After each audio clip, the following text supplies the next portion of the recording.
पंजाब की वीर भूमि को, जलियांवाला बाग की पवित्र मिट्टी को मेरा अनेक अनेक प्रणाम।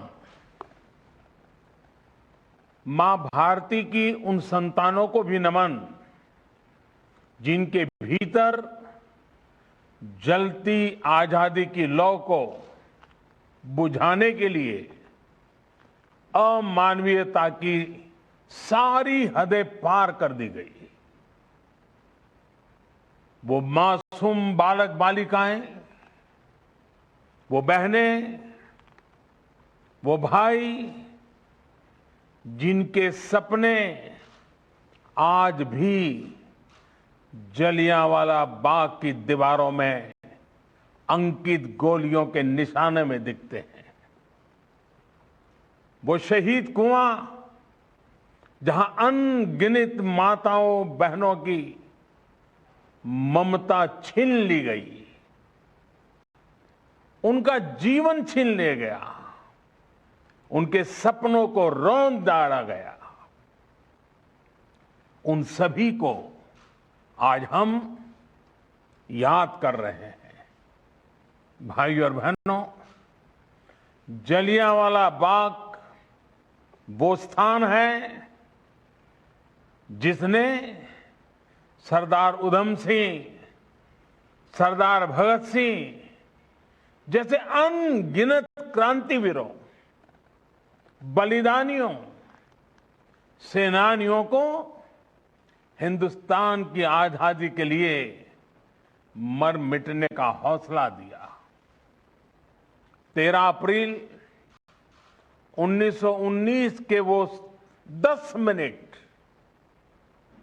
हमारी आजादी की लड़ाई की वो सत्य गाथा, चीर गाथा बन गए, जिसके कारण आज हम आजादी का अमृत महोत्सव मना पा रहे हैं।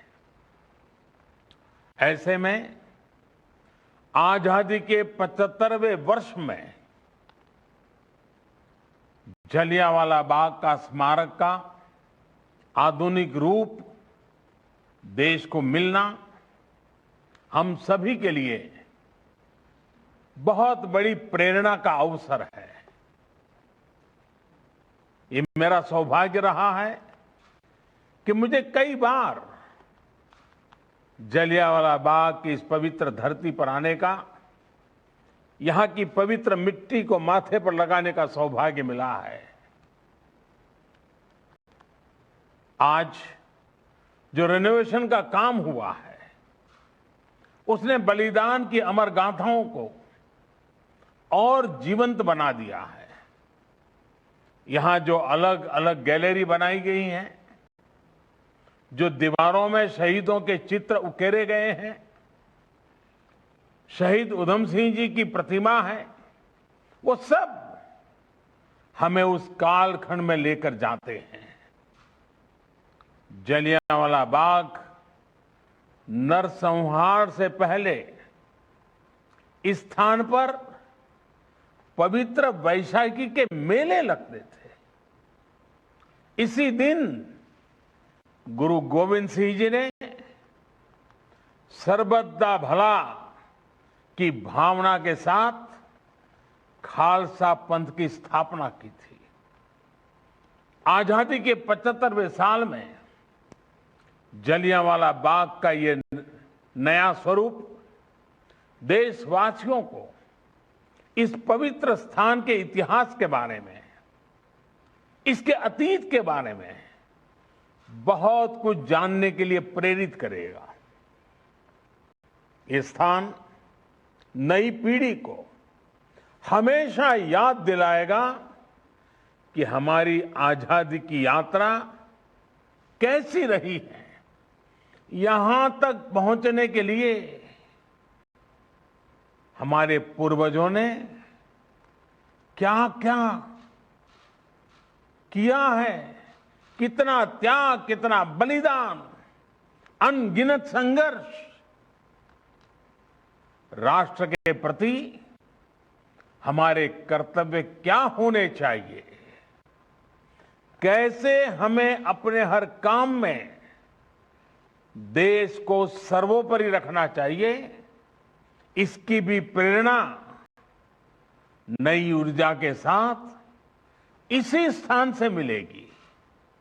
साथियों, हर राष्ट्र का दायित्व होता है कि वो अपने इतिहास को संजो कर रखें। इतिहास में हुई घटनाएं हमें सिखाती भी है और आगे बढ़ने की दिशा भी देती है। जलियांवाला बाग जैसी ही एक और विभीषिका हमने भारत विभाजन के समय भी देखी है। पंजाब के पश्चिमी और परिश्रमी और जिंदा दिल लोग तो विभाजन के बहुत बड़े भुक्तभोगी रहे हैं। विभाजन के समय जो कुछ हुआ उसकी पीड़ा आज भी हिंदुस्तान के हर कोने में और विशेषकर पंजाब के परिवारों में हम अनुभव करते हैं। किसी भी देश के लिए अपने अतीत की ऐसी विभीषिकाओं को नजरअंदाज करना सही नहीं है। इसलिए भारत ने 14 अगस्त को हर वर्ष विभाजन विभीषिका स्मृति दिवस के रूप में आने वाली पीढ़ियों को याद रखें, इसलिए इसे मनाने का फैसला किया है। विभाजन विभीषिका स्मृति दिवस आने वाली पीढ़ियों को भी याद दिलाएगी कि कितनी बड़ी कीमत चुकाकर हमें स्वतंत्रता मिली है। वो उस दर्द, उस तकलीफ को समझ सकेंगे जो विभाजन के समय करोड़ों भारतीयों ने सही थी। साथियों, गुरुबानी हमें सिखाती है, सुखू होवे सेव कमानियां, अर्थात सुख दूसरों की सेवा से ही आता है। हम सुखी तभी होते हैं जब हम अपने साथ साथ अपनों की पीड़ा को भी अनुभव करते हैं। इसलिए आज दुनिया भर में कहीं भी कोई भी भारतीय अगर संकट में गिरता है तो भारत पूरे सामर्थ्य से उसकी मदद के लिए खड़ा हो जाता है। कोरोना काल हो या फिर अफगानिस्तान का वर्तमान संकट, दुनिया ने इसे निरंतर अनुभव किया है। ऑपरेशन देवी शक्ति के तहत अफगानिस्तान से सैकड़ों साथियों को भारत लाया जा रहा है। चुनौतियां बहुत हैं, हालात मुश्किल है, लेकिन गुरु कृपा भी हम पर बनी हुई है। हम लोगों के साथ पवित्र गुरु ग्रंथ साहब के स्वरूप को भी शीर्ष पर रखकर भारत लाए हैं। साथियों, बीते वर्षों में देश ने अपनी इस जिम्मेदारी को निभाने के लिए जी जान से प्रयास किया है। मानवता की जो सीख हमें गुरुओं ने दी थी, उसे सामने रखकर देश ने ऐसी परिस्थितियों से सताए हुए अपने लोगों के लिए नए कानून भी बनाए हैं। साथियों, आज जिस प्रकार की वैश्विक परिस्थितियां बन रही है, उससे हमें यह एहसास भी होता है कि एक भारत श्रेष्ठ भारत के क्या मायने होते हैं। ये घटनाएं हमें याद दिलाती हैं कि राष्ट्र के रूप में हर स्तर पर आत्मनिर्भरता और आत्मविश्वास क्यों जरूरी है, कितना जरूरी है। इसलिए आज जब हम आजादी के 75 साल मना रहे हैं तो ये आवश्यक है कि हम अपने राष्ट्र की बुनियाद को मजबूत करें, उस पर गर्व करें। आजादी का अमृत महोत्सव आज इसी संकल्प को लेकर के आगे बढ़ रहा है। अमृत महोत्सव में आज गांव-गांव में सेनानियों को याद किया जा रहा है, उनको सम्मानित किया जा रहा है। देश में जहां भी आजादी की लड़ाई के महत्वपूर्ण पड़ाव है, उनको सामने लाने के लिए एक समर्पित सोच के साथ प्रयास हो रहे हैं। देश के राष्ट्र नायकों से जुड़े स्थानों को आज संरक्षित करने के साथ ही वहां नए आयाम भी जोड़े जा रहे हैं। जलियांवाला बाग की तरह ही आजादी से जुड़े दूसरे राष्ट्रीय स्मारकों का भी नवीनीकरण जारी है।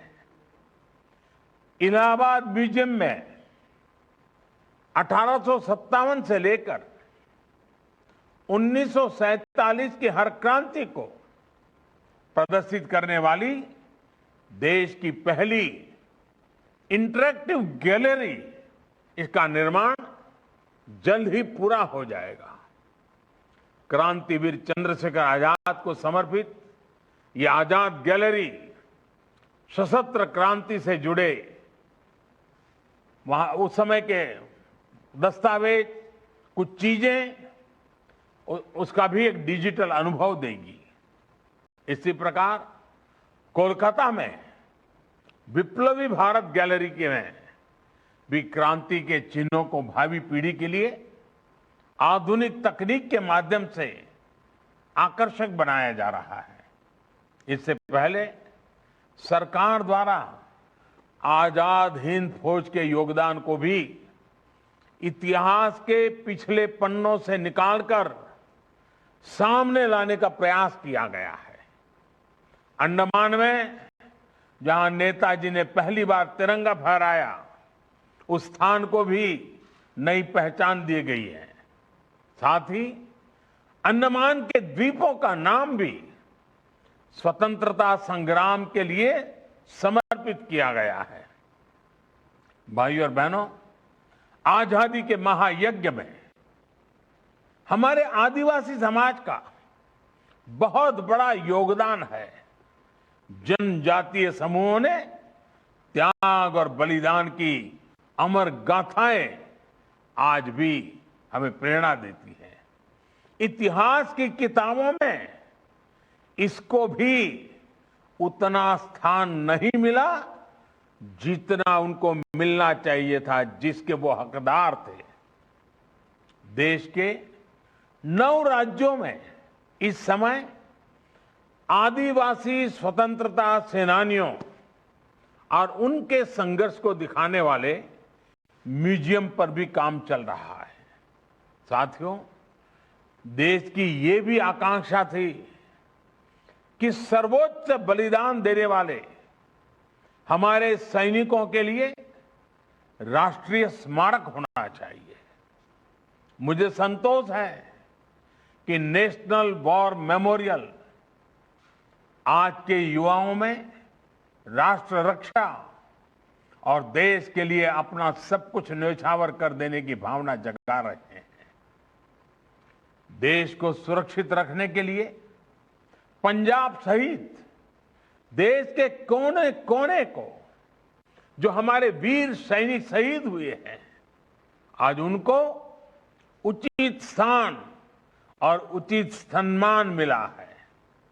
इसी प्रकार हमारे पुलिस बेड़े के लोग, हमारे जो पुलिस के जवान हैं, जो हमारे अर्धसैनिक बल हैं, उनके लिए भी आजादी के इतने दशकों तक देश में कोई राष्ट्रीय स्मारक नहीं था।